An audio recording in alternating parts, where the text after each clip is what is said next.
Selamat pagi, saudara-saudara yang dikasihi Tuhan Yesus Kristus. Mari sebelum kita merenungkan firman Tuhan pada pagi ini, kita datang pada Tuhan di dalam doa sebagaimana biasanya. Kita berdoa. Kami datang kepadamu Tuhan pada pagi ini. Kami berterima kasih dan bersyukur karena Engkau telah membangun kami dalam keadaan sehat dan baik. Pada pagi ini Tuhan memberikan waktu bagi kami untuk merenungkan sebagian dari firman-Mu. Terima kasih, biarlah kami dapat merenungkan firman-Mu di pagi ini. Roh Kudus kiranya berkarya di dalam hati dan pikiran kami, agar kami dapat mengerti apa yang hendak kami baca dan kami renungkan pada pagi ini. Tuhan ampuni dosa kami, agar kami lebih baik dan layak untuk dapat melihat karya Tuhan di pagi ini. Ini doa kami yang kami bina dalam nama-Mu, Tuhan kami Yesus Kristus, kami berdoa. Amin. Saudara-saudara yang dikasihi Tuhan Yesus, firman Tuhan pagi ini akan kita terima dari kitab Ulangan 11, ayat yang ke-18. Yang demikian firman Tuhan. Ulangan 11 ayat 18.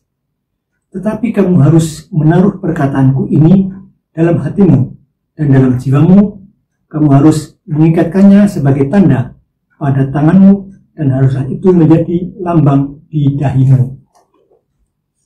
Saudara yang dikasihi Tuhan Yesus, renungan pagi ini bertemakan ketaatan membawa berkat.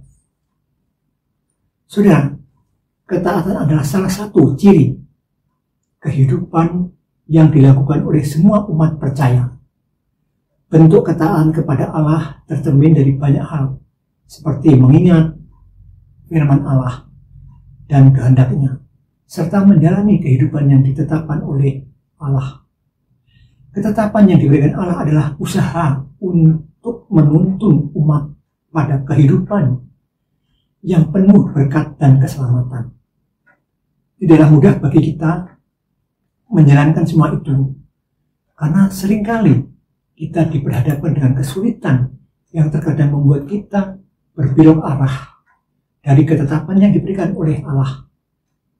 Saudara, Allah memberikan pilihan tentang berkat atau kutuk kepada kita, umatnya.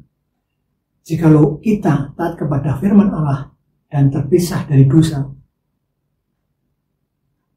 dan kita boleh memasuki dalam karya keselamatan Allah, maka berkat Allah akan turun atas kita. Sebaliknya, jikalau kita hidup menurut jalan orang fasik, menurut kemauan kita sendiri, kutukan Allah akan menimpa kita, sebagaimana yang dilakukan oleh umat Allah Israel pada saat itu. Mereka hidup kalau menurut dan taat kepada firman Allah, mereka terpisah dari bangsa-bangsa di sekitar mereka.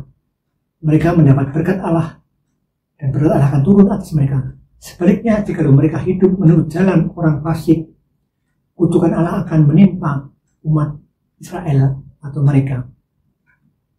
Saudaraku yang dikasihi Tuhan Yesus, sebagian besar umat Israel tidaklah sungguh-sungguh menanggapi peringatan Allah itu.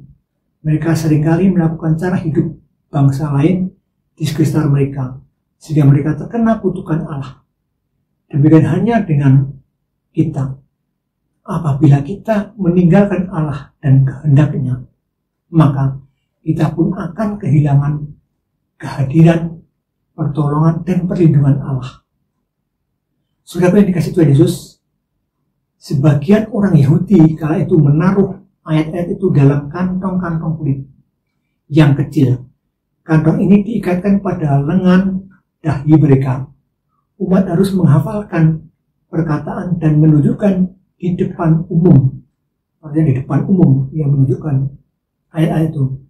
Tindakan tersebut dilakukan dalam upaya dan dalam usahanya memelihara, mengingat, dan terus mengumuli firman Allah itu. Adalah salah satu bentuk dan ketaatan sederhana yang dilakukan umat Israel kala itu. Saudara yang dikasihi Tuhan Yesus, lalu apakah yang bisa kita lakukan sekarang? Ada banyak hal yang bisa kita lakukan.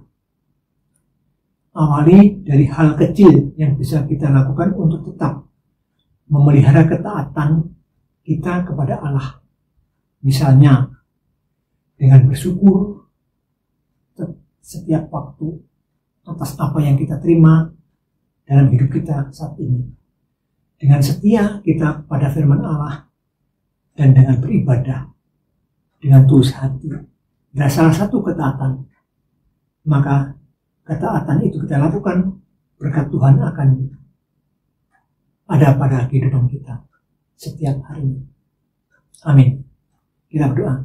Terima kasih kami diingatkan bagaimana sesungguhnya hidup kami ini tidak taat kepadamu Tuhan. Ketaatan yang kami lakukan seringkali kami tunda-tunda. Kalau Tuhan memerintahkan dan menghendaki ketaatan itu harus segera dilakukan untuk tidak kami tunda dan tidak kami lakukan di kemudian hari. Ampuni kami Tuhan sebagai manusia yang seringkali menunda ketaatan dan sering mengabaikan perintah-Mu, supaya kami diingatkan pada pagi ini bagaimana ketaatan itu kami segera lakukan akan membawa manfaat, akan membawa kehidupan kami yang lebih baik. Ya Tuhan, kiranya Engkau menolong kami dengan Roh yang kudus agar kami mampu untuk melakukan ketaatan ini dalam kehidupan kami. Kami hendak melanjutkan karya kami di pagi ini hingga sampai sore nanti. Tuhan akan beserta dengan kami. Tuhan mengampuni salah dan dosa kami sepanjang yang kami lakukan tidak berkenan di hadapan-Mu. Dalam nama-Mu Tuhan kami Yesus Kristus kami berdoa. Amin.